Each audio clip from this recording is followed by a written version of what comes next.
जय हिंद। आप सभी को वेलकम है अपने महनार विधानसभा क्षेत्र के जितने भी हमारे प्यारे निवासी गण हैं, जितने भी जनता गण हैं, आप सभी को स्वागत है आपके अपने चैनल या क्लासेस में।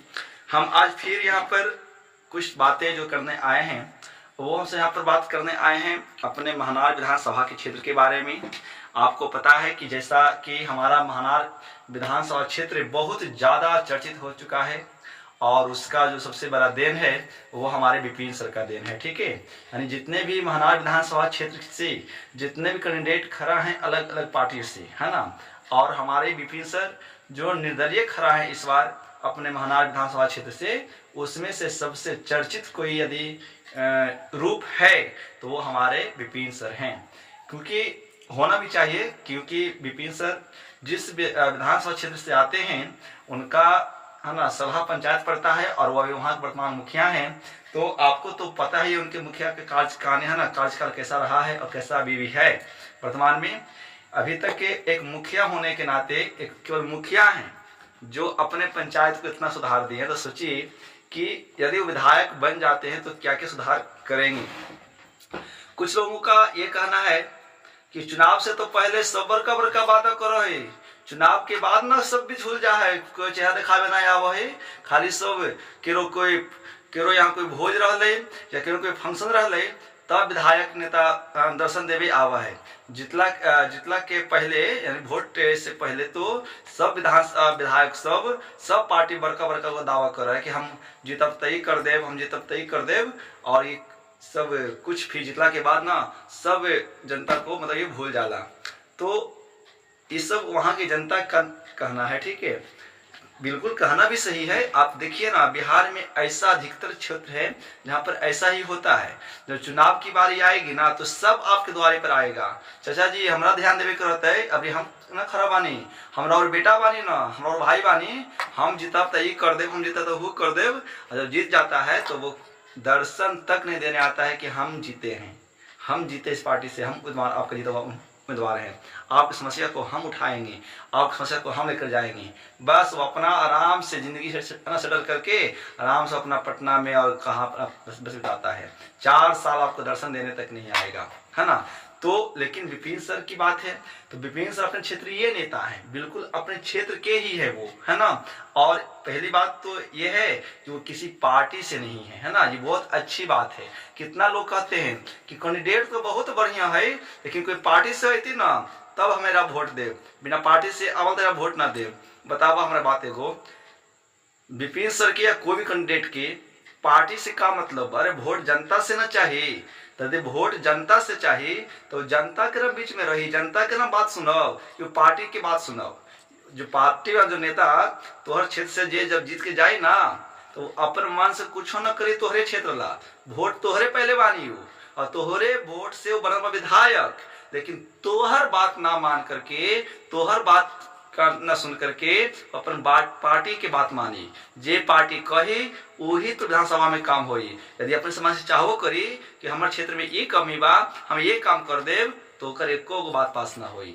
लेकिन जो निर्दलीय उम्मीदवार बा ना वो स्वतंत्र बा अपना फैसला लेवे में अपना विधानसभा के बारे में, और पता बा कि हम अपना विधानसभा में का काम कमी रहल, का कमी बा, और जाकर के सांसद में ना उठाई आवाज और वो अपना विधानसभा के लिए मांग करी।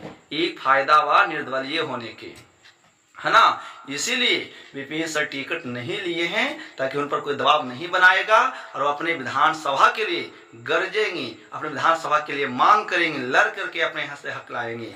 और जैसा विपिन सर का भी कहना है एक बात, यदि विपिन सर जीतते हैं तो क्या क्या करेंगे, है ना। तो विपिन सर का बहुत सीधा सा फंडा है।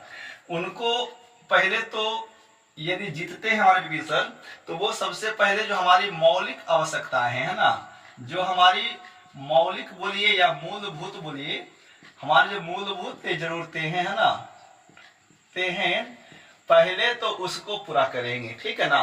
जो जरूरत है हमारे पर, जो मूलभूत आवश्यकता है, मूलभूत में क्या क्या आएगा, तो मूलभूत में शिक्षा, भ्रष्टाचार,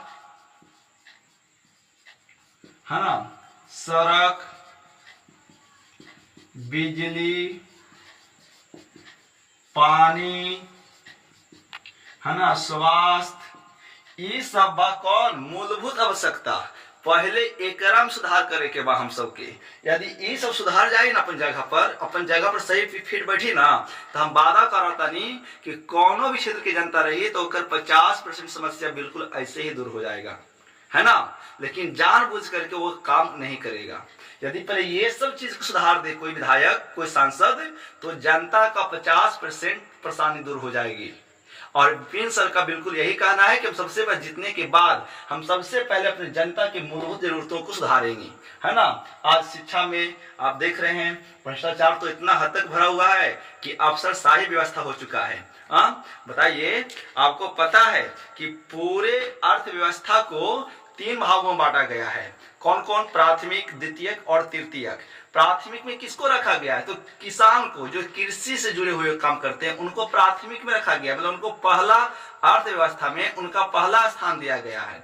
और द्वितीय में किनको? मजदूर को, जो कल कारखाने में काम करते हैं, जो श्रमिक वर्ग के लोग हैं, उनको द्वितीयक वर्ग में रखा गया है।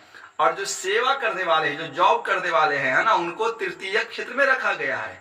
और तृतीयक क्षेत्र जो भी आदमी होगा वो प्राथमिक और द्वितीयक का सेवा करता है। इसीलिए तो तृतीयक क्षेत्र को क्या कहते हैं? सेवा क्षेत्र कहते हैं। लेकिन अभी उल्टा हो चुका है, क्योंकि जितने भी पोस्ट पर, जितने भी गद्दी पर बैठे हुए हैं अपने अपने पद पे, है ना, जितने भी सरकारी जॉब में हैं, वो प्राथमिक और द्वितीयक लोगों का सेवा करने वाला नौकर है उनका। लेकिन जब वो सेवा क्षेत्र में चले जाते हैं तो अपने आप को ना इतना बड़ा समझते हैं कि ना तो प्राथमिक क्षेत्र के वालों को वैल्यू देते हैं और ना औद्योगिक क्षेत्र वालों को, यानी द्वितीय के क्षेत्र वालों को वैल्यू देते हैं। वो अपने आप को समझते हैं कि हम ही बादशाह, हम ही शहंशाह हैं, हम ही इनका मालिक हैं, जबकि वो नौकर है किनका? प्राथमिक और द्वितीय क्षेत्र में काम करने वाले लोगों का, है ना। तो इस प्रकार से बिहार में अफसरशाही पूरा है। आप एक अनुमंडल जाइए ना, तो जनता के लिए कुर्सी न मिल रहेगा, और जो अफसर सब है और ये एसी रे तब पंखा रे तक कुर्सी लगल रहेगा। जबकि ये होना चाहिए कि कोनो विभाग में यदि जनता जाता है काम के लिए तो टेबल के पीछे उनका भी सीट चाहिए। पहले जनता बैठेगा, तब वो आएंगे और फिर उनको समस्या को सुनेंगे। लेकिन अभी एगो थाना जाए ना, और थाना में कुर्सी लगल हुआ बैठे भी ना, तो तोरा डर बा कि बिना बिना पूछले बैठा का उठा दे का कर एगो चपरासी तो से ठीक से बात ना करी। तो ये सब व्यवस्था जो हमारे बिहार में पनप रहा है, ये सब चीज को दूर करना है, और खास करके हमारे महनार विधानसभा क्षेत्र को बदलना होगा। तो इसके लिए विपिन सर की जैसा कोई और उम्मीदवार अभी तक के नहीं लौका है मेरे प्यारे साथियों, है ना। तो आप सभी जनतागण से अनुरोध है, विपिन सर को सपोर्ट करिए। और अभी तक हम सब जैसा माहौल बना रहे हैं, बना जा रहा है धीरे धीरे, चांस है कि हमारे विपिन सर इस बार जीत जाएंगे और महनार विधानसभा का बहुत जल्द भाग बदलने वाला है। सबसे पहले तो अफसरशाही व्यवस्था खत्म करेंगे विपिन सर, है ना, जो ही जनता के लिए भी बराबर हक होगा। और कोई भी अफसर हमारे जनता से उरेबी करके, एकार मार के नहीं बात करेगा, उनको नीचा दिखाने की कोशिश नहीं करेगा, क्योंकि उनको औकात दिखा देना है कि तुम हमारे नौकर हो, तुम मेरे मालिक नहीं हो। क्योंकि लोकतंत्र है, यहाँ पे अफसर कोई मालिक नहीं है, वो जनता का एक नौकर है, जनता को देखभाल करने वाला है। तो ये सब औकात दिखाने के लिए ऐसे ऐसे नेता को जिताना होगा, तब जाकर के अपने महनार विधानसभा क्या पूरे बिहार का विकास तब जाकर के होगा, है ना। और कहते हैं कि शिक्षक को नहीं आना चाहिए, राजनीति में तो शिक्षक को ही आना चाहिए। बिना शिक्षा के ये सब नहीं सुधरने वाला है। सब तलवार चाट चाट के अफसरशाही बन गया है, बस करता है। तो आप सभी अभी तक जैसा रुझान है विपिन सर का बहुत अच्छा है, तो आप सभी इस प्रकार से सपोर्ट बनाते रहिए विपिन सर के लिए, और अच्छा से आप सब मिलजुल करके प्रचार करिए, है ना। हम सब विपिन सर के सब जितने की शुभकामना देते हैं। सभी जनता से अनुरोध है कि सभी सपोर्ट करिए, सभी नवयुवक से सपोर्टर, है ना, सपोर्ट करिए, ताकि, है ना, विपिन सर का एक हौसला वो हम लोगों का आवाज बन करके जाए, संसद में बैठे और हमारे लिए वो काम करें। तो आप सब विपिन सर के बारे में क्या सोचते हैं, आप सब कमेंट जरूर बताइएगा, है ना। और विपिन सर को आप किस उम्मीद से देखते हैं, किस नजरिए से देखते हैं, है ना, ये भी कमेंट जरूर करेंगे। तो जय महनार विधानसभा क्षेत्र, जय बिहार, और जय हमारे महनार सभा क्षेत्र के जितने भी जनतागण हैं, हमेशा उनको जीत हो, है ना। इस बार जनता का जीत होना है, कोई पार्टी का जीत नहीं होना है ना, या कोई नेता का जीत नहीं होना है। इस बार जनता जीत जाएगी, है ना। तो हम सबको जनता को जिताना है तो विपिन सर को वोट करना होगा, ठीक है। चलिए, नमस्कार। जय हिंद।